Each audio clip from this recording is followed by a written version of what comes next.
to Train Your Dragon is a visually dazzling and emotionally grounded remake that proves some stories are worth retelling. Some tales are beyond redundancy. Despite the utmost familiarity and success, they get retold again and again throughout history, and we call them classics. Hence, a question about the purpose of a new iteration of an age-old classic is unnecessary, to an extent, absurd. How to Train Your Dragon, written by Cressida Cowell, is one such story. Hence, despite the tremendous success of its animated adaptation of the same name, that was released in 2010, we now have a live-action version. However, DreamWorks Studios' decision to do a live-action remake has more to do with easy profit than anything else. Following Disney's route, the studio has ventured into this new space, and one should say they have hit a jackpot. Despite being a faithful remake of the original, the live-action remake retains the joy and visual spectacle that is a treat to both sets of audience, those who are and are not aware of this delectable world of dragons and Vikings. For the uninitiated,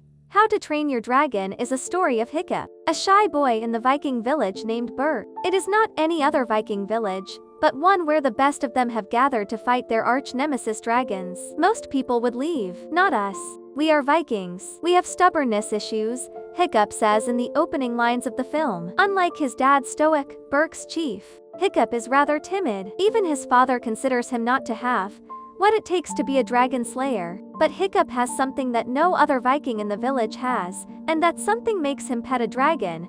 Not any dragon, but one belonging to the mysterious breed, Night Fury. Even the century-old book of Berk doesn't have any information about Night Fury, but Hiccup turns it into his dear friend. His friendship with the dragon, which he names Toothless, provides him with abundant knowledge about dragons and how they are not as bad as his clan thinks them to be. With all this information, he becomes a hero of the village, winning their ritual tournament that involves taming dragons. However, his popularity is short-lived. When the village learns he is a friend of one of their foes, everyone, including his father, admonishes him. Worse, they take Toothless hostage to find the dragon's nest, the home of all dragons, to put an end to the centuries of trouble once and for all. Unaware of what's lurking in the dragon's nest, the whole of Berk's warriors embark on a journey, and it is up to Hiccup to save them. While almost all of the original version is retained in the new adaptation, what becomes new and effective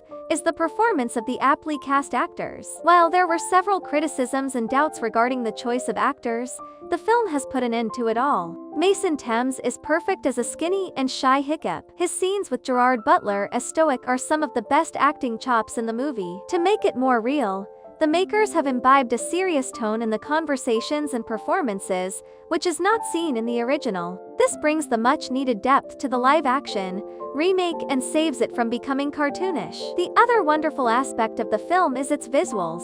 The makers have struck a great balance in retaining the vibrant tone of the animated version, but have still managed to create a realistic fantasy world. The design of Toothless is the best example of this perfect blend. The texture of the creature is realistic, but still retains the cuddliness of the comic version. The production design and the costumes are also in perfect sync with the overall tone of the visuals, making the film a visual treat. The moments of Astrid's first ride on Toothless with Hiccup through the clouds, and the northern lights hit the right spot, and bring back the memories of watching the animated film for the first time. And you realize why you fell in love with this simple but deep story that undercuts the general notions of courage, valor, and bravery.